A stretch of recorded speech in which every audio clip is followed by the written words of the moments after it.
जिस घर पे भगवान की ऑफरिंग्स नहीं है, खाने के लिए नहीं मिलता है भगवान को, वहां पे दरिद्रता का वास आ जाता है। इसलिए भगवान को भोग लगाकर तो इस तरह से भगवान लीलाएं करते हैं। लेकिन जब इस तरह से बार बार शिकायतें आने लगी, तो मैया ने सोचा कि बिना अग्नि के धुआं नहीं निकलता है। यदि कहीं धुआं निकल रहा है, इसका अर्थ क्या है? इसका अर्थ ये है कि उस स्थान में अग्नि लगी है। तो एक ही बात को बार बार सुनने से विश्वास होने लगता है। अगर बात सत्य भी ना हो, लेकिन बार बार सुना जाए तो विश्वास होने लगता है। तो यहाँ तो सत्य थी बात। तो मैया ने सोचा कि ये दूसरे के घर पे माखन खाता है, किसी दूसरे के घर में जाके माखन चुराता है, क्यों? हमारे घर पे तो माखन की कोई कमी नहीं है। 9 लाख गायें हैं हमारे पति की, नंद महाराज की, और माखन भरा हुआ है चारों तरफ, कोई कमी नहीं है। दूसरे के घर में जाके माखन चुराने की आवश्यकता क्या है? क्यों ये दूसरे घर पे जाके माखन चुराता है, मटकी फोड़ता है? अगर बंदरों को खिलाना है तो यहाँ खिलाओ लाला, अपने घर में खिलाओ, दूसरे के घर पे जाके क्यों ऐसा करते हो? तो कहता है कि मैंने ये नहीं किया, मैं कभी चोरी नहीं करता मैया, मैंने कोई चोरी नहीं की, वो सब झूठ बोलती हैं। ऐसा कहते हैं कृष्ण। एक बार गए एक के घर पे चोरी करने के लिए। जब भगवान प्रथम बार चोरी करने के लिए गए थे किसी के घर पे, पहली बार, भगवान ने निकाली माखन की मटकी और भगवान खाने ही वाले थे चोरी का माल प्रथम बार। और उसके घर पे जो पिल्लर लगे हुए थे वो मणियों के पिल्लर थे। तो मणियों में भगवान को अपना प्रतिबिंब, ऐसी बड़ी बड़ी मणियां थी, जिससे ग्लास में हम लोग अपने आप को देख सकते हैं, मिरर में देख सकते हैं, तो मिरर जैसे ही लगे हुए थे। तो भगवान ने अपना स्वरूप देखा और अपना स्वरूप देख के डर गए। तो धीरे से भगवान ने मटकी नीचे रख दी और भगवान कहते हैं, देखो मैंने आज से पहले चोरी कभी नहीं की है। भगवान अपने आप से बातें करते हैं, अपना प्रतिबिंब देख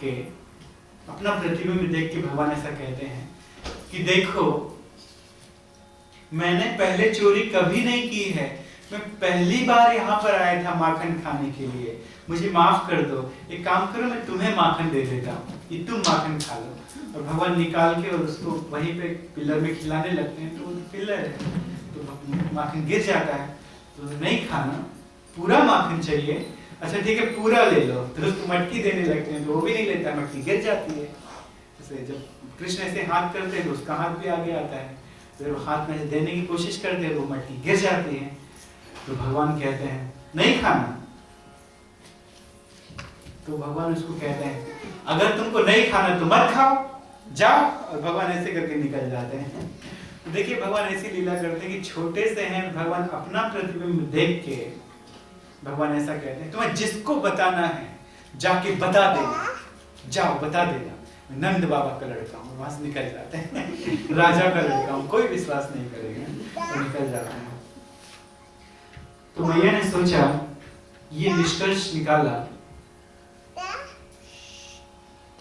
कि दूसरे के घर पे माखन इसलिए खाता है, चुराकर माखन इसलिए खाता है क्योंकि हमारे घर में दासियां माखन बनाती हैं। ये नंद महाराज की पत्नी है तो महारानी है। महारानी को कौन काम करने देगा? घर पे 100-100, 200-200 दासियां हैं काम करने के लिए, बहुत सारी सखियां हैं उनकी हेल्प करने के लिए। मैया कुछ भी करने जाती थी तो वो लोग आगे आ जाते थे कि मैया ये हम करते हैं, ये हमें करने दो। झाड़ू लगाने जाती थी तो कोई आके हाथ से झाड़ू ले लेती थी कि नहीं नहीं हम झाड़ू लगाएंगे, और वो हाथ से झाड़ू ले लेती थी। रानी को कोई काम करने नहीं देता था वृंदावन में। नंद बाबा की पत्नी, नंद बाबा महाराज हैं और यशोदा मैया रानी। और क्यों ना वो लोग हाथ बटाएं मैया का। जिस घर में कृष्ण रहते हैं उस घर को क्या कहा जाता है? मंदिर कहते हैं। यहाँ पे भगवान श्री कृष्ण हैं, इसे मंदिर। अगर यहाँ पे कोई भगवान की प्रतिमा ना हो तो कोई से मंदिर कहेगा? नहीं कहेगा। मंदिर कहने का कारण क्या है? यहाँ पे भगवान की प्रतिमा है, भगवान कृष्ण रहते हैं, इसलिए लोग इसे मंदिर कहते हैं। तो मंदिर में कौन है जो सेवा नहीं करना चाहता है? हर कोई सेवा करना चाहता है। मंदिर में आके झाड़ू लगाना चाहते हैं, भगवान की ड्रेसिंग करना चाहते हैं, भगवान के लिए हार इत्यादि बनाना चाहते हैं, भगवान के लिए कुकिंग करना चाहते हैं। तो यशोदा मैया को कोई काम नहीं करने देता था। सारे वृंदावन के भक्त आ जाते थे और काम करने लगते थे। तो मैया ने सोचा मेरे घर पे दासियां माखन बनाती हैं तो बड़े प्रेम से नहीं बनाती होंगी, इसलिए अच्छा नहीं बनता है। और दूसरे के घर पे गोपियां स्वयं माखन बना रही हैं अपने घर के लोगों के लिए, तो वो लोग बड़े प्रेम से अच्छा माखन बनाती हैं, इसलिए कृष्ण उनके घर पे माखन खाने के लिए जाते हैं, इसलिए उनको उनके घर का माखन अच्छा लगता है। तो मैया ने ये निश्चय किया कि मैं स्वयं अपने बालक के लिए माखन बनाऊंगी, स्वयं माखन बनाऊंगी। इस अध्याय का प्रारंभ होता है 10वें स्कंद के 9वें अध्याय का। श्री शुक वाच है, सुखदेव गोस्वामी ऐसा कहते हैं, एकदा गृहदासेषु यशोदानंद गेहिनी कर्मांतरनियुक्तासु निर्ममंथ स्वयं दधि। तो एक दिन की बात है। अब एक दिन के पहले की बात पहले सुनिए। एक दिन के पहले क्या हुआ? जिस दिन मैया ने माखन बनाया वो दिन था दीपावली का दिन। मैया ने कृष्ण के लिए माखन कब बनाना चाहा था? दीपावली के दिन, सुबह सुबह दीपावली के दिन मैया ने माखन बनाया था। तो दीपावली के एक दिन पहले मैया ने कुछ दूध मंगवाया। वो दूध किन गायों का था?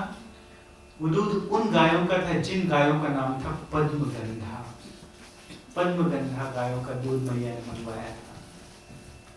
उन गायों को चरने के लिए विशेष चारागाह में भेजा जाता था, एक विशेष प्रकार के स्थान में भेजा जाता था जहां की घास बहुत अच्छी थी, सुगंधित घास थी। तो सुगंधित घास को खाने के कारण उन पद्मगंधा गाय का दूध भी बहुत अच्छा होता था। कुछ गाय को श्यामा गौ कहा जाता है। लोग पूजा भी करते हैं तो श्यामा गौ, कपिला गौ की पूजा करते हैं। जो काली गाय हैं उनको श्यामा गौ कहते हैं। भगवान भी काले हैं तो श्याम वर्ण, भगवान का एक नाम है श्याम, है ना। वैसे यमुना जी का काला काला पानी है, कालिंदी। तो भगवान जैसे काले हैं तो श्याम है, तो वो श्यामा गौ, जो गाय कुछ काली है उनको श्यामा गौ कहा जाता है।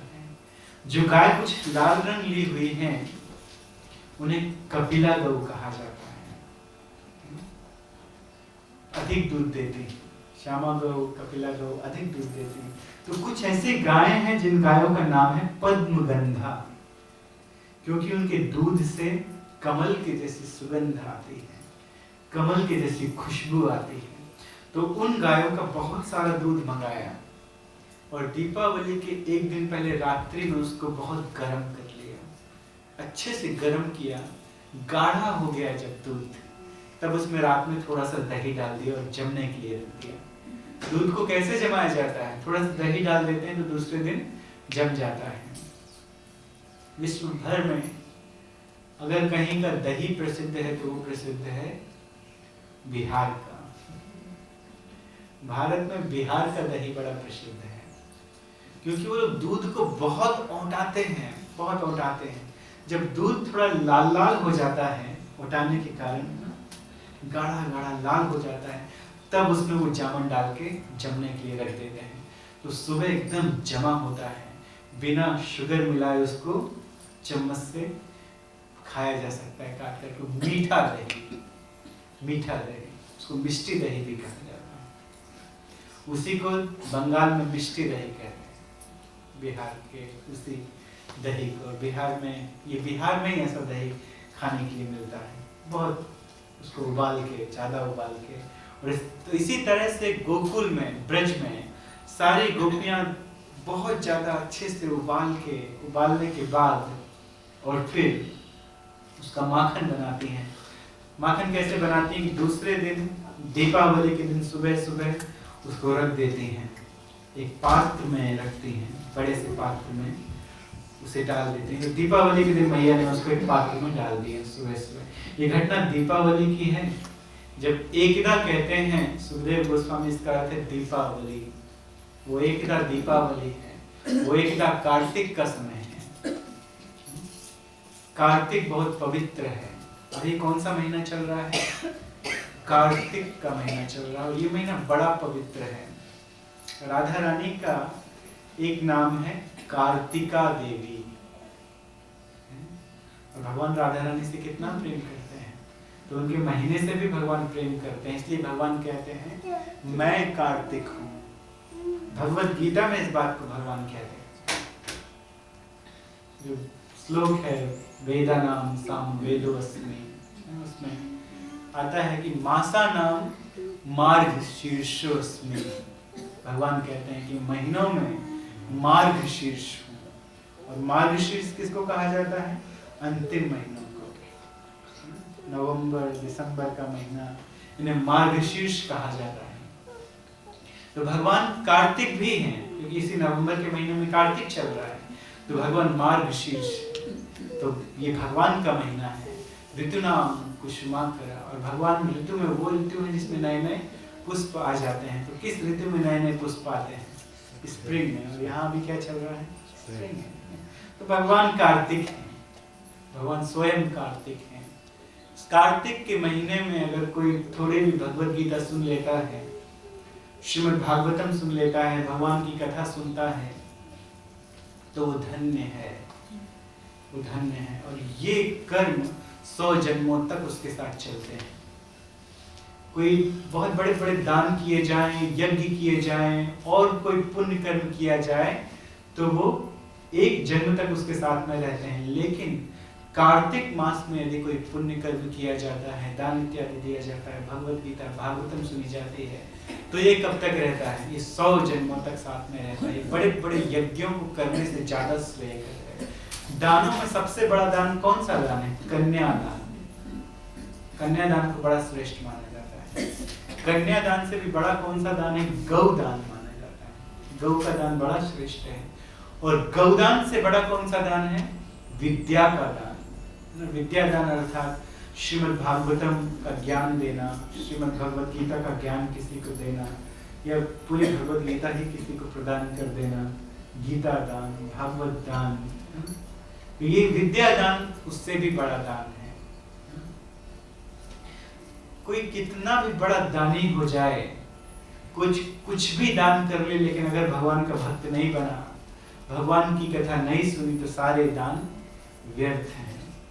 क्योंकि ये भगवत गीता, श्रीमद् भागवतम, ये कथाएं और कहीं नहीं होती। पिछली बार आपने सुना था यहाँ पर कि वैकुंठ में भगवान की कथाएं नहीं होती। ये शास्त्र में लिखा है, न यत्र वैकुंठ कथा सुधा पगा, न यत्र यज्ञ मखा महोत्सव, सुरेश लोको पिनवैष सेव्यताम। सुरेश लोक अर्थात स्वर्ग लोक में भगवान की कथाएं नहीं होती हैं। वहां पे बड़े बड़े यज्ञ इत्यादि होते हैं, लेकिन लोगों का मन नहीं लगता है। इंद्र बार बार गुरु का अपमान कर देते हैं। देखिए नंद बाबा के आंगन में 2 वृक्ष लगे हैं, नलकूबर और मणिग्रीव है। वो वृक्ष हैं, 2 बड़े बड़े वृक्ष नंद बाबा के आंगन में। कैसे वो वहां आ गए? कि देवता उस आंगन में कैसे आ गए? वो ऐसे आए उस आंगन में। शिव जी के भक्त थे। कुबेर जी तो शिव जी के बहुत बड़े भक्त हैं, और ये कुबेर के पुत्र हैं दोनों, नलकूबर और मणिग्रीव। धनात्म जो इन्हें कहा जाता है, धनद के आत्मज कुबेर के पुत्र हैं दोनों, नलकूबर और मणिग्रीव। तो ये लोग, इनके पास क्या है? अत्यधिक धन है और ये सुंदर है। तो 4 चीजें व्यक्ति को गिराने वाली होती हैं। 4 चीजें क्या है? जन्मे, ऐश्वर्य, श्रुत श्रीभी, एधमान मदः पुमान, नैवर हत्य विधातुम वै त्वाम अकिंचन गोचरम। किसी के पास अगर अच्छे कुल में जन्म मिल जाए, इनमें से इन चारों में से एक भी यदि किसी के पास हो तो उससे भी मनुष्य का अभिमान बढ़ जाता है। अच्छे कुल में जन्म लोगों का अभिमान बढ़ जाता है। किसी के पास बहुत अधिक धन आ जाए उसका अभिमान बढ़ जाता है। किसी के पास सुंदरता आ जाए अभिमान बढ़ जाता है। बहुत अधिक विद्या हो जाए उससे भी लोगों को अभिमान हो जाता है। लेकिन इनके पास तो चारों के चारों थे। ऐसा नहीं था कि ये लोग नहीं जानते थे, जानते थे धर्म के विषय में। अच्छे कुल में जन्म हुआ था, कुबेर के पुत्र थे और धन तो भरा पड़ा था। भगवान के अकाउंटेंट कौन है? कुबेर जी। सबको धन देने वाले तो कुबेर जी, और ये कुबेर के पुत्र थे और सुंदर भी थे। शिव जी के भक्त होने के कारण कैलाश के बगल में शिव जी ने उनको रहने की अनुमति दे दी थी। तो वहां पर ये लोग स्त्रियों के साथ मदिरा पिया करते थे। स्वर्ग की अप्सराओं के साथ मदिरा पीते थे। देखिए इतने बड़े व्यक्ति के बच्चे और मदिरा पिया करते थे स्त्रियों के साथ में। वो भी तो एक दिन मदिरा पीकर, स्वर्ग लोक की मदिरा को पीकर, और ये स्त्रियों के साथ नंगे थे, बिना वस्त्र के थे। और वहां से नारद जी निकले। नारद जी को देखकर स्त्रियों ने तुरंत अपने कपड़े स्त्रियां भी मदिरा पी हुई थी, नशे में थी, लेकिन फिर भी उन्होंने कपड़े पहन लिए और वहां से चली गई कि कहीं नारद जी में शाप ना दे दें। डर के चली गई। और नारद जी ने तो अपनी तिरछी नजर से केवल देख लिया इन लोगों की, अरे देखो इन दोनों को, इतने बड़े व्यक्ति के पुत्र होकर भी ये अवस्था। और ऐसा नहीं है कि उन लोगों ने भी वस्त्र धारण कर लिए। इतने निर्लज्ज, इतने अभिमानी। उन लोगों ने सोचा कि ऋषि तो यहाँ आते जाते रहते हैं, क्या इनकी चिंता करना है। नशे में इतने मदहोश हो गए थे, इतना ज्यादा नशा था उनमें कि उन्होंने नारद जी का भी सम्मान नहीं किया और वस्त्र नहीं पहने, वैसे ही नंगे खड़े थे। तो नारद जी आंखों को बंद करके सोचते हैं इस प्रकार से कि अगर मैं इन लोगों को उद्धार नहीं करूंगा तो इनका कभी उद्धार नहीं होगा। अच्छे कुल में जन्म लिया है, कुबेर जी का नाम खराब कर रहे हैं मधुरा पीकर, तो इनका उद्धार करना चाहिए। तो इनको मैं शाप दे देता हूँ। तो उन्होंने शाप दे दिया। क्या शाप दिया? कि जाओ और जाके ब्रज में अर्जुन के वृक्ष बन जाओ। जिस तरह से तुम लोग मेरे सामने नंगे खड़े हुए हो बिना वस्त्र के, जैसे वृक्षों में चेतना नहीं होती है, तो इसी प्रकार चेतनहीन हो जाओ। जाओ जाके वृक्ष बन जाओ। तो दोनों उसी समय वृक्ष बन गए। लेकिन ऋषि मुनि दयालु होते हैं, करुणामयी होते हैं। तो वहां उन्होंने कहा कि जब भगवान श्री कृष्ण जन्म लेंगे ब्रज में तो वो तुम्हारा उद्धार करेंगे। तो बहुत बड़ा आशीर्वाद दे दिया वास्तव में उद्धार करने के लिए उन दोनों को। लेकिन देवताओं के हजारों हजारों वर्षों तक तुम लोग वैसे ही खड़े रहोगे वहां पर। पृथ्वी के हजारों वर्षों तक नहीं, देवताओं के हजारों वर्षों तक। यहाँ का 6 महीना, वहां का केवल आधा दिन है, एक दिन है, और 6 महीना रात्रि है। तो 1 साल, यहाँ का 1 दिन, वहां का 1 साल। तो वहां के हजारों साल तक तुम लोग वृक्ष बने रहोगे। तो वही नंद बाबा के आंगन में खड़े हैं, लेकिन देखिए उनका भाग्य क्या है कि अब उन्हें कृष्ण की लीलाएं देखने के लिए मिल गई। हजारों सालों का तप मानो पूरा हो गया। वहां पर भगवान श्री कृष्ण कई प्रकार की लीलाएं कर रहे हैं। एक भक्त कहते हैं कि हे भगवान, मुझे कुछ नहीं चाहिए, कोई वरदान नहीं चाहिए। अगर आप मुझे कुछ वरदान देना चाहते हैं तो मुझे नंद बाबा के आंगन का कोई लता पता बना दीजिए। मुझे नंद बाबा के आंगन का, हमें क्या बना दीजिए? धूल बना दीजिए जिसमें भगवान चलते हैं। मुझे नंद बाबा के आंगन में बस भेज दीजिए। वो ऐसी प्रार्थना करते हैं। बहुत बड़े भक्त ऐसी प्रार्थना की है उन्होंने। देखिए, स्वर्गे सत्ये च कैलासे वैकुंठेम नास्तेम रसः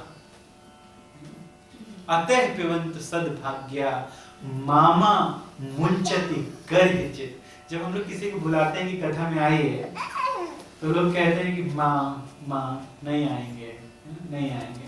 तो सबसे पहले पूछते हैं कि कथा कितने बजे खत्म होगी। ये नहीं पूछते कि कथा कितने बजे प्रारंभ होगी। पूछना क्या चाहिए कथा कितने बजे प्रारंभ होगी, लोग क्या पूछते हैं कितने बजे कथा खत्म होगी, हम आ जाएंगे थोड़ी देर पहले, हम आ जाएंगे। लेकिन देखिए स्वर्गे ये रस स्वर्गलोक में नहीं है, सत्य ये सत्यलोक में भी नहीं है। कैलाश में तो शिव जी भगवान का सदैव भजन करते रहते हैं और वहां पे पार्वती जी और शिव जी सदैव कृष्ण कथा करते रहते हैं एक दूसरे के साथ में। लेकिन वहां के बारे में भी कह दिया कि इतना रस तो वहां भी नहीं है। कैलाश वैकुंठेम नास्तेम रस, वैकुंठ में भी रस नहीं है जो पृथ्वी पर उपलब्ध है। पृथ्वी पर इतने सारे शास्त्र हैं और यहाँ पे ऋषि मुनि और भगवान के भक्त हमेशा कहते रहते हैं, कथा कहते रहते हैं। इसलिए सद्भाग्यो ऐसा कहा गया है श्रीमद् भागवतम के महात्म्य में, पुराणों में ऐसा कहा गया है। इसलिए सद्भाग्यो, जिन लोगों ने पृथ्वी पर जन्म लिया है वो लोग सद्भागी हैं। मामा मुंचति करे चित्त, मामा मत कहिए, नाना नाना मत कहिए, बल्कि आकर कथा सुनिए। जहां कथा होती है पहुंच जाइए और जाकर कथा सुनिए। तो हम कैसे यहाँ पर पहुंच गए कि कार्तिक की बात कर रहे हैं। कार्तिक में भगवान की कथा सुनना बहुत पावन है। जितने भी कृत्य हैं उन सब कृत्यों में सबसे ज्यादा पावन है भगवान की कथा सुनना। तो कार्तिक की बात है। एकदा गृहदासीषु, गृह की दासियों को यशोदा मैया ने कर्मांतर नियुक्तासु अलग अलग कार्यों में लगा दिया। जानती थी कि ये लोग देखेंगे मुझे दही मथते, दही मथने नहीं देंगे, तुरंत आ जाएंगे और कहेंगे अरे यशोदा तुम तो रानी हो, लाओ हमें करने दो, हमें करने दो, वो लोग करना चाहेंगे। इसलिए अलग अलग कामों में लगा दिया। कुछ को बुला कहा जाओ तुम लोग जाके सफाई करो, घर की झाड़ू इत्यादि लगाओ। कुछ को कहा कि जाओ तुम लोग जाके चारागाह साफ करो। कुछ को कह दिया कि जाओ जाके तुम लोग चारा लेकर आओ। कुछ को कहा तुम लोग चलो वॉशिंग मशीन चालू करो, कपड़े कुछ जो भी है इस तरह से काम दे दिया। अलग अलग लोगों को काम बांट दिए और काम बांटने के बाद यशोदा मैया ने देखा कोई दासी नहीं है जो मुझे डिस्टर्ब नहीं करेगी, तो वो पद्मगंधा गाय का वो निकाला, जो दही बन चुका था उसको निकाला और एक बड़े से पात्र में रखा दीपावली के दिन सुबह सुबह। आजकल जिसको देखो वो लोग कहते हैं happy Diwali, happy Diwali, happy Diwali. कोई दीपावली नहीं कहता, वास्तविक नाम क्या है? दीपावली। क्या कहना चाहिए? हैप्पी दीपावली। दिवाली का अर्थ क्या है? हम अभी सबको बता रहे हैं दिवाली का अर्थ। शॉपिंग करते करते जिसका दिवाला निकल जाए उसके लिए दिवाली है। और उसको लोग कहते हैं तुम्हारा दिवाला निकल गया, बी हैप्पी।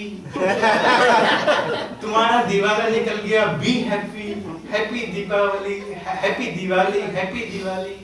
क्या कहना चाहिए? हैप्पी दीपावली। ये शास्त्रिक है। दिवाली का, दीपावली का क्या है? दीपों की वली, दीपों की पंक्ति, उसको कहते हैं दीपावली। जब भगवान श्री रामचंद्र जी लक्ष्मी जी को, सीता जी को रावण से छुड़ा के घर लेकर आए अयोध्यापुरी में, तो पूरी अयोध्या नगरी को दीपों से सजा दिया। और ऐसा नहीं कि एक दीपक यहाँ रखा है, एक वहां रखा है, दीपों की पंक्ति बना दी, दीपों की वली बना दी। जो विंडोज थी उसमें भी बहुत सारे दीपक ऐसे वली बना के रख दिए, द्वार पे रख दिए, घर के चारों तरफ रख दिए, घर के ऊपर रख दिए। इसलिए दीपावली मनाई जाती है भगवान के स्वागत में, कि लक्ष्मी जी आ रहे हैं तो राम की पूजा होती नहीं है, खाली लक्ष्मी की पूजा होती है दीपावली। तो लेकिन वास्तव में किसके साथ आए थे लक्ष्मी जी? कौन लेके आया था? रामचंद्र जी को। तो राम के साथ में सीता जी का भजन करना चाहिए, राम के साथ में लक्ष्मी जी को पूजना चाहिए, नारायण के साथ में, कृष्ण के साथ में राधा रानी को पूजना चाहिए। राधा रानी से ही रुक्मिणी निकली है, राधा रानी से ही लक्ष्मी जी निकली है, और जितनी सखियां हैं वो सब भी राधा रानी से ही निकली हैं, वो सब भी राधा रानी का स्वरूप है। तो दीपावली के दिन मैया ने जो दूध मंगाया था दीपावली के एक दिन पहले, उसमें से कुछ दूध उसको गर्म करके अलग रख दिया था और कुछ दूध में जामुन मिला दिया था, दही मिला दिया था, तो उस दही को मतने के लिए बैठी हैं। तो ये वर्णन है कि किस प्रकार से मैया दही मथ रही है। और सुबह सुबह की घटना है, 6:30 बजे की घटना है सुबह सुबह की, क्योंकि कृष्ण उस समय सोए हुए थे। अगर कृष्ण उठ जाएंगे, 8 बज गया, तो कुछ करने नहीं देंगे। भगवान श्री कृष्ण को उसमें मंगल आरती में उठने की जरूरत नहीं है, भक्तों को जरूरत है उठने के लिए। भगवान श्री कृष्ण परम स्वराट, वो तो परम स्वतंत्र, वो जब तक चाहे तब तक सोते ही रहते हैं। क्षीरोदक सागर में क्या कर रहे हैं? क्षीरोदक शाही विष्णु सो रहे हैं। गर्भ सागर में क्या कर रहे हैं? गर्भोदक शाही विष्णु सो रहे हैं। कारणोदक सागर में भी सो ही रहे हैं। तो भगवान सोते सोते सब काम कार्य कर देते हैं। तो यहाँ जाग के भी हम लोग सोते रहते हैं। कई बार हम लोग कथा में बैठते हैं और ऐसे करके देखते हैं जो कथा सुना रहा है, और अगर उससे कोई प्रश्न कर लिया जाए जो कथा में किया, जो बताया गया है, तो नहीं मालूम क्यों। मन कहीं और था, मन घर पे था, पुत्र में था, प्रेमी में था, या कहीं और था, तो इसलिए। लेकिन देखिए भगवान सोकर भी सारी सृष्टि चल रही है। किस भक्त ने किस समय क्या मांगा सब उनको पता है, किसने क्या किया सब उनको मालूम है। भगवान श्री कृष्ण सब क्या कहा जाता है, भगवान को ओमनिशेंट कहते हैं, जो सब कुछ जानते हैं। भगवान सब कुछ जानते हैं। तो कर्म मानकर नियुक्ता सो निर्ममंथा स्वयं दधी। कौन दही मतने के लिए बैठी? यशोदा नंद गेहिनी। अब तक वो दही नहीं मथी थी, क्यों? उनको कोई दही मतने नहीं देता था।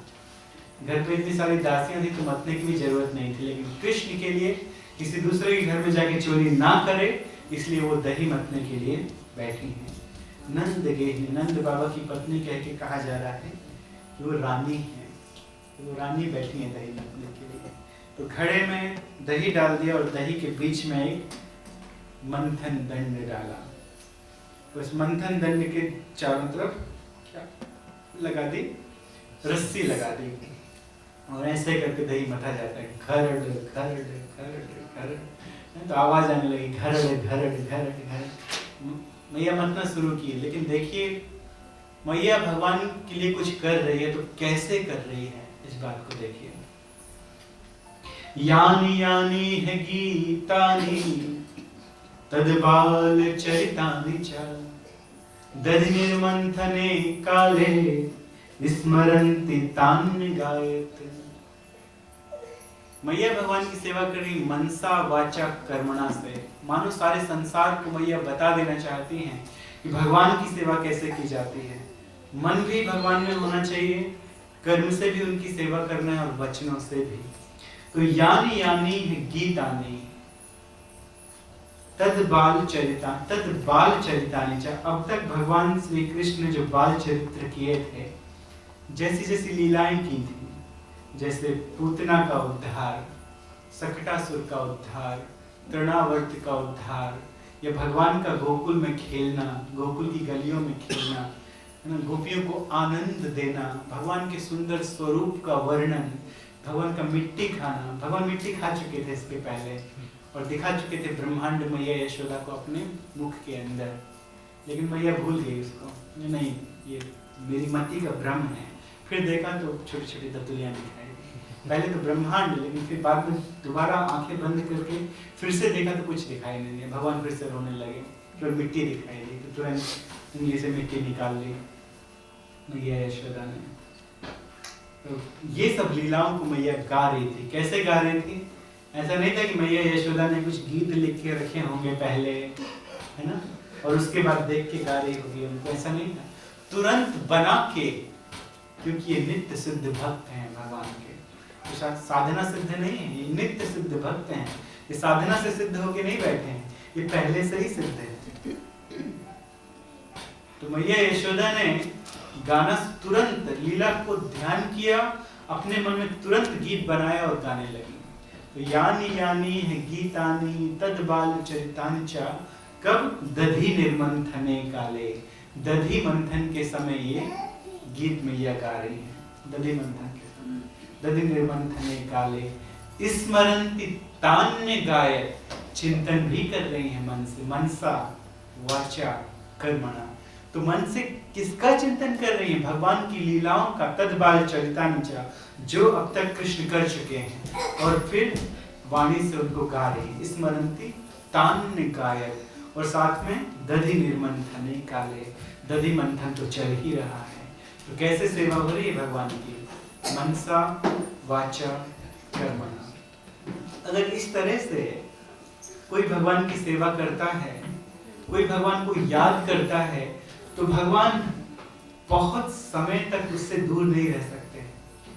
भगवान तुरंत उसके निकट आ जाते हैं कि अरे मेरे लिए इतनी तपस्या करने की जरूरत नहीं है, मैं सहज सुलभ हूँ, मैं तो जल्दी प्रसन्न हो जाता हूँ। तो रोज भगवान कितने बजे उठते थे? 8 बजे। आज कितने बजे उठ गए? 6:30 बजे।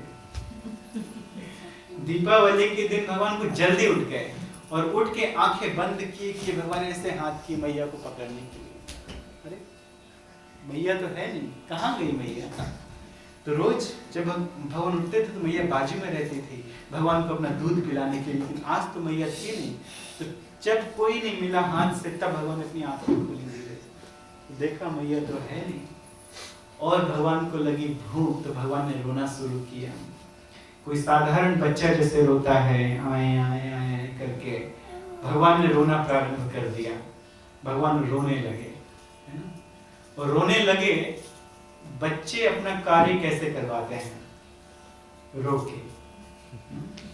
का मोबाइल मांग रहे हैं, कुछ मांग रहे हैं, आप नहीं देंगे, रोने लगेंगे, अच्छे से ले लो, रोना बंद करो, ले लो। बच्चे जानते हैं, वो बोलना भी नहीं जानते, लेकिन इतना जानते हैं कि मैं रोऊंगा तो मुझे कुछ भी प्राप्त हो जाएगा। स्त्रियां भी ऐसे अपना काम कराती हैं रो के। एक जगह ऐसा कहा गया है कि स्त्रियों की आंखों में आंसू नहीं होते हैं, उनके हाथों में आंसू होते हैं। वो जब चाहे जितने बहा सकती हैं, उनके हाथों में आंसू होते हैं। जो भी है, यहाँ बच्चों की बात हो रही है, कृष्ण की। कृष्ण रोने लगे, लेकिन उनकी रोने की आवाज को किसी ने नहीं सुना। तब श्री कृष्ण के कान खड़े हो गए, ये कहाँ है मैया? तान्य गायत, वो तो दूसरे कमरे पर बैठ के गा रही है। तब फिर आवाज का अनुसरण करके वो मैया तक पहुंचेंगे। तो भगवान मैया की तरफ जाने लगे और गए। अपने बिस्तर से पहले उन्होंने पैरों को नीचे किया, फिर हाथ से पकड़े और फिर चल के भगवान चलने लगे थे। चलने के अब तो धीरे धीरे दौड़ने भी लगे थे। धीरे धीरे भगवान दौड़ते थे, तो जल्दी से गए मैया के पास। मैया की आवाज का अनुसरण करके, अगर कोई भगवान के लिए गाता है, गाने का अर्थ है भगवान का कीर्तन गाता है, या फिर भगवान की कथा भी गाना है। भगवान की कथा करना भी भगवान के लिए गीत गाना है। तो अनुसरण करके मैया की आवाज का मैया के सामने जाके पहुंच गए और वहां जाके रोने लगे। लेकिन मैया का मन तो इस तरह से कृष्ण में लगा था कि आंखें बंद थी और कृष्ण का रोना सुनाई नहीं पड़ रहा था।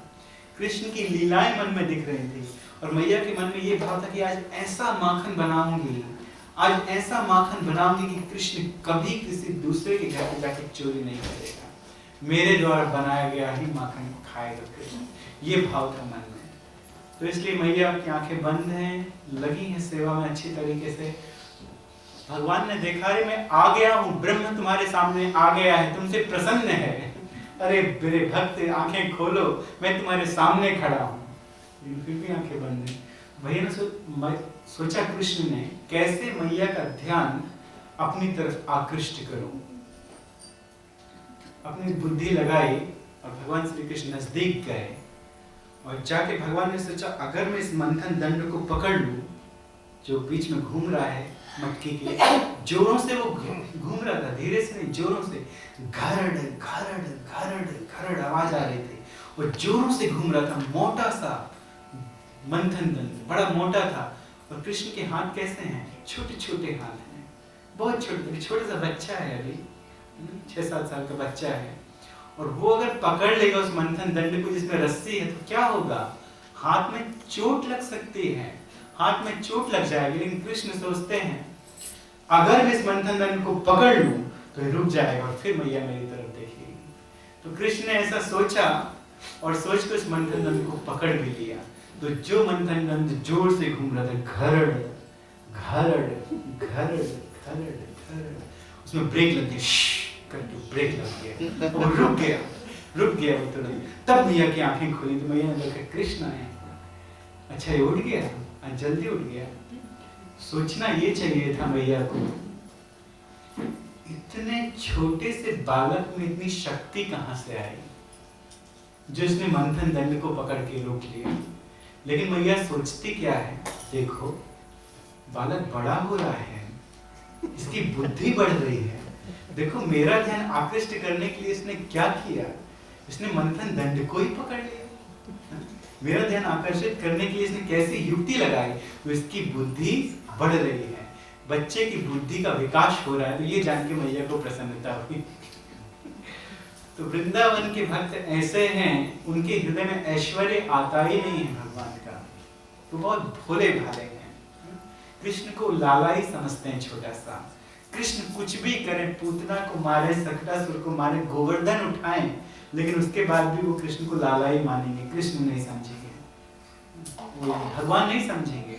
सोचिए ये तो मेरा लाला है, देवताओं की कृपा है इसके ऊपर जो इसने गोवर्धन को उठा लिया, वो तो देवताओं ने उठाया, इसने तो केवल उंगलियां ऐसे की थी, वो ऐसा मानते हैं। क्योंकि ऐश्वर्य वृंदावन में प्रवेश कर ही नहीं सकता है। तो मैया ने सोचा अब देखूं कि ये आगे क्या करता है। मैया का वर्णन किया गया है कि उस समय भगवान श्री कृष्ण आए, इसके पहले मैया का वर्णन किया गया कि उस दिन, आज से 5000 साल पहले, दीपावली के दिन मैया ने कैसे वस्त्र पहने थे, वो भी लिखा गया है शास्त्र में, उसे भी बताया गया है।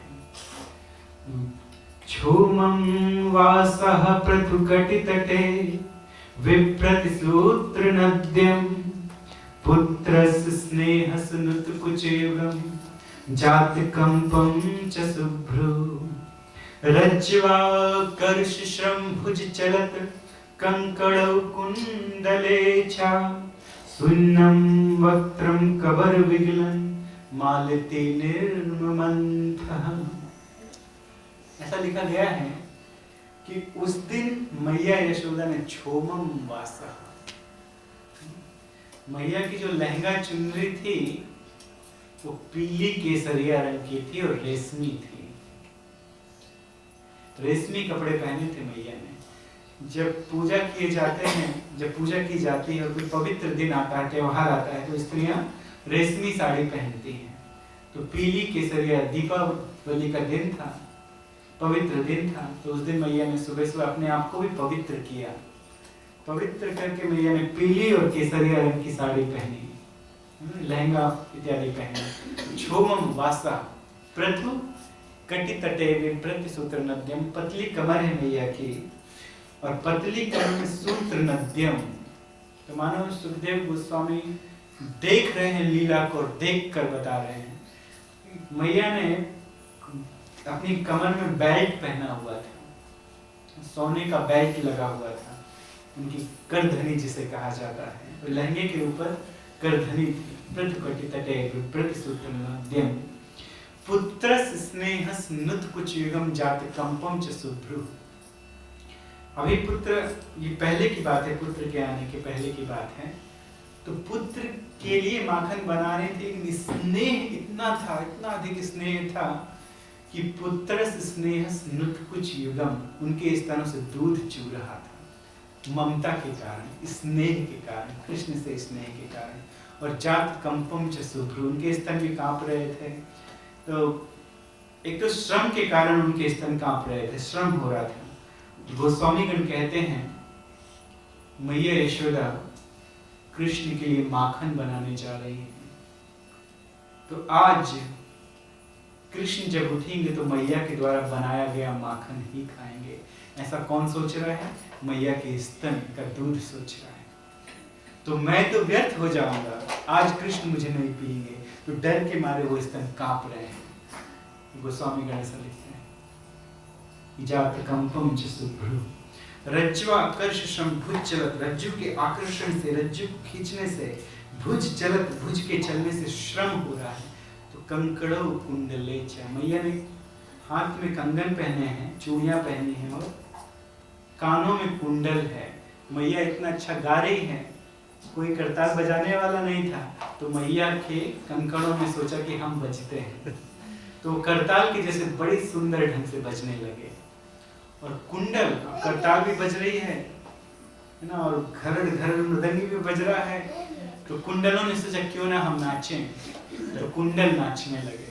जैसा आपने सुना कि वृंदावन की हर वस्तु में सोचने समझने की शक्ति है, तो ये लिखा नहीं गया है, वास्तव में बहुत अच्छे से कंकड़ बजने लगे, क्योंकि उनमें सोचने समझने की क्षमता है। भगवान चिन्मय है, भगवान ट्रांसेंडेंटल है, उनके भक्त भी वैसे ही है, क्योंकि भगवान के धाम से आए हैं, तो उनका शरीर भी दिव्य है, और उनके शरीर में पहनने वाले गहने भी दिव्य हैं। तो बजने लगे, कुंडल नाचने लगे। सुन्नम वक्त्रम, मैया के चेहरे पे कुछ पसीने की बूंदें चमक आई हैं, वो चमक रही हैं। मैया यशोदा बहुत सुंदर लग रही हैं, बहुत सुंदर। भगवान कभी बूढ़े नहीं होते, और भगवान के भक्त भी कभी बूढ़े नहीं होते। जिस समय भगवान युद्ध करने के लिए गए थे अर्जुन के साथ में, अर्जुन का सारथी बनके, उस समय भगवान की उम्र 100 वर्ष की थी, लेकिन भगवान 16 वर्ष के लगते थे। और जब भगवान द्वारिका लौटे उसके बाद, तो भगवान श्री कृष्ण को देखकर देवकी के स्तनों से दूध चूने लगा, ममता के कारण, ऐसा लिखा गया है शास्त्रों में। तो ना तो भगवान बूढ़े होते हैं और ना भगवान के परिकर बूढ़े होते हैं। भगवान के धाम में वो केवल 16 वर्ष के ही रहते हैं, उनको 16 वर्ष से ऊपर नहीं जाते हैं, ममता के कारण। देखिए, तो भुज चलत कंकड़ौ कुंडले चा, तो मैया के माथे में सुन्नम वक्त्रम, उनके चेहरे में सुन्नम, थोड़े थोड़े पसीने की बूंदें आ गई, और कबर विगलन मालती निर्मुमन था। तो मैया के जूड़े में, बहुत अच्छे से मैया ने बाल बांधे हैं, और मैया के जूड़े में मालती की पुष्प हैं, गजरा भी कहा जाता है, जिसे पूजा के समय में इसे लगाया जाता है। विशेष करके साउथ इंडियन स्त्रियां लगाती हैं, लेकिन पहले सभी लगाते थे। मालती के पुष्प लगे हुए थे, तो वो मालती के पुष्प नीचे गिर रहे थे मैया के चरणों में। गोस्वामीगण कहते हैं उन पुष्पों ने सोचा मैया भगवान की माखन बना रही है, कितने प्रेम से मन वाचा कर्मणा भगवान की सेवा कर रही हैं। हम मैया के सिर में रहने योग्य नहीं है, हमें तो मैया के चरण में रहना चाहिए। और इसलिए वो पुष्प कहाँ गिर रहे थे? चरण में गिर रहे थे। ताम स्तन्य काम आसाद्य, इस लीला में भगवान का प्रथम नाम प्रसिद्ध हुआ, क्या है? स्तन्य काम, जिनको दूध पीने की इच्छा थी। ताम स्तन्य काम आसाद्य मथनीम जननीम हरिम। और यहाँ विशेष करके सुखदेव गोस्वामी मैया के लिए कहते हैं कि मथनंतिम जननीम हरिम, हरि की जननी। इस लीला में कई बार सुखदेव गोस्वामी ने कहा है। साधारण रूप से ऐसा प्रचलित है कि केवल देवकी कृष्ण की जननी है, यशोदा ने दुर्गा जी को जन्म दिया था, लेकिन नहीं, कृष्ण दोनों जगह जन्म लिए थे। वो मथुरा में भी जन्म लिए थे और वो वृंदावन में भी जन्म लिए थे। वसुदेव और देवकी वो साधन सिद्ध भक्त हैं, साधन सिद्ध भक्त हैं। वो लोग पूर्व जन्म में कश्यप, अदिति, प्रश्नि, सुतपा रह चुके हैं और वसुदेव देवकी हैं। लेकिन भगवान के माता पिता जो हमेशा ऊपर रहते हैं, और जब भगवान जन्म लेते हैं तो नीचे आते हैं, वो द्रोण और धरा। ब्रह्मा जी ने कहा सृष्टि करो, तो उन्होंने भगवान से क्या प्रार्थना की? कृष्ण लीला करने वाले हैं, हमें ब्रज में भेज दीजिए, वो हमारे पुत्र बनेंगे। तो ऊपर द्रोण और धरा हमेशा भगवान के माता पिता के रूप में रहते हैं, और वो आए यहाँ और दोनों जगह भगवान जन्म लिए। मथुरा में भी जन्म लिए, वृंदावन में भी जन्म लिए। तो वृंदावन में जो जन्म लिए वो जुड़वा थे, कृष्ण और दुर्गा, भगवान की बहन दुर्गा जी, वो दोनों साथ में जन्म लिए। और जब वसुदेव जी पहुंचे बालक को लेकर, तो उनको केवल दुर्गा दिखाई दी। कृष्ण वहां दृश्य रूप से थे, जो यशोदा के गर्भ से भी जन्म लिए थे। तो जो वसुदेव कृष्ण हैं वो यशोदा कृष्ण में समा गए, दोनों एक हो गए। और दुर्गा जी को लेकर नंद बाबा मथुरा आ गए, जिनको कंस ने मारने का प्रयास किया और उन्होंने अपना अष्ट भुजाओं वाला स्वरूप दिखाया और कहा तुम्हें मारने वाला तो पहले ही कहीं जन्म ले चुका है। तो यहाँ पे देखिए सुखदेव गोस्वामी क्या कह रहे हैं, मथ नंतिम जननी हरि, हरि की जननी, हरि की जननी कह रहे हैं यशोदा मैया को, वो हरि की जननी है। जब भगवान को जाना हुआ, जब अक्रूर जी लेने के लिए आए थे, और जब जाना हुआ भगवान को, तो वसुदेव कृष्ण चले गए, वृंदावन कृष्ण वहीं रह गए, क्योंकि वृंदावन परित्यज्य पादम एकम न गच्छति, भगवान श्री कृष्ण एक कदम बाहर नहीं रखते हैं ब्रज को त्याग के, एक कदम भी बाहर नहीं रहते हैं, तो वो वहीं रह गए। और कौन चले गए बाहर? वसुदेव कृष्ण चले गए मारने के लिए कंस को, बाद में द्वारिका में चले गए। तो गृहीत्वा दधिमंथानम नषेधत प्रीतिमावहम, वहां पे भगवान आए और फिर मैया सोचने लगी, तो पकड़ लिया मंथन करने, तो मैया सोचती है अब देखूं कि आगे क्या करता है, कितनी बुद्धि है इसके पास, आगे भी देख लूं। तमं कमारूढ़म पाययत्स्तनं स्नेहस्नुतं सस्मितमीक्षते मुखम् अत्र तमुत्सृज्य जवेन सायया उत्सृज्यमाने पयसि त्वधस्कृते। तमाम कमारूढ़म, इसके बाद भगवान स्वयं मैया के पास आए, मैया नहीं उठा रही थी भगवान को, मैया की गोद के निकट आए और दोनों हाथ से ऊपर रखे मैया की गोद में भगवान श्री कृष्ण ने, और एक पैर को ऊपर चढ़ाया पहले यहाँ, और फिर धीरे से ऊपर चढ़ गए सर के ऊपर, और सर के देख रहे थे मैया की तरफ, तो दूध पिलाओ लेकिन मैया अभी भी दूध नहीं पिला रही थी, तो स्वयं माता का वस्त्र हटा के और दूध पान करने लगे, दूध पीने लगे। तमाम कमारूढ़ पाययत्स्तनं, मैया का वस्त्र हटा के स्वयं भगवान दूध पान करने लगे, और भगवान दूध पीते जा रहे हैं, पीते जा रहे हैं। मैया के स्तनों में वैसे ही दूध बाहर निकल रहा था कृष्ण के प्रेम के कारण, तो मैया दूध पिलाती जा रही है और कृष्ण दूध पीते जा रहे हैं। कृष्ण किसका आस्वादन कर रहे हैं? भक्त के प्रेम का आस्वादन कर रहे हैं। और मैया किसकी सेवा कर रही है? जो जीवन के सर्वस्व हैं उनकी सेवा कर रही है मैया। तो कृष्ण पीते जा रहे हैं और मैया पिलाते जा रही है। कृष्ण की भूख नहीं मिट रही है और माता के स्तनों का दूध समाप्त नहीं हो रहा है, खत्म नहीं हो रहा है। तो दूध पिलाते पिलाते दूध तो समाप्त हो नहीं रहा है, तो मैया ने कृष्ण को देखा, स्नेह स्नुतम सस्मितम इक्षति मुखम, कृष्ण के मुख को देखा। कृष्ण बहुत सुंदर है और दूध पीते हुए जो अपने मुख में माता का स्तन लिए थे बहुत सुंदर लग रहे थे। भगवान बहुत सुंदर लग रहे थे। भगवान श्री कृष्ण बहुत सुंदर है। भगवान श्री कृष्ण के विषय में ऐसा कहा गया है, मधुरम मधुरम वपुरस्य विभो, मधुरम मधुरम वदनम मधुरम, मधुगंध मधुस्मित मेत दहो, मधुरम मधुरम मधुरम मधुरम। भगवान श्री कृष्ण का एक नाम है मधुपति, क्योंकि वो मधुर है। भगवान श्री कृष्ण कैसे हैं? मधुर है। पूरा शरीर उनका मधुर है ना। उनका चेहरा, उनका जो फेस है वो तो मधुर है ही, मधुरम मधुरम वपुरस्य विभो, लेकिन उनके वपुः से, उनके शरीर से मधुर क्या है? मधुरम मधुरम वदनम मधुरम। और सबसे ज्यादा जो मधुर है वो भगवान की मुस्कान है, गोद में जो है कृष्ण। तो कृष्ण दूध पी रहे हैं आंखें बंद करके। बच्चा कैसे दूध पीता है? आंखें बंद करके दूध का आस्वादन कर रहे हैं, अमृतमयी दूध पीते जा रहे हैं। तो भगवान श्री कृष्ण बीच में आंखें खोले, ऐसे आंखें खोले, तो मैया कृष्ण की तरफ देख रही थी और मैया मुस्कुरा रही थी। जब भगवान ने देखा कि मैया मेरी तरफ देख रही है तो भगवान बहुत प्रसन्न हो गए और भगवान भी मुस्कुरा दिए। बच्चा कैसे मुस्कुराता है? ऐसे करके मुस्कुरा दिए, मुंह खुल गया भगवान का, बड़ा हो गया, बड़ा हो गया, वो भी मुस्कुरा दिए भगवान। तो सबसे मधुर भगवान के शरीर में, मुखमंडल में, पूरा शरीर भगवान का मधुर है।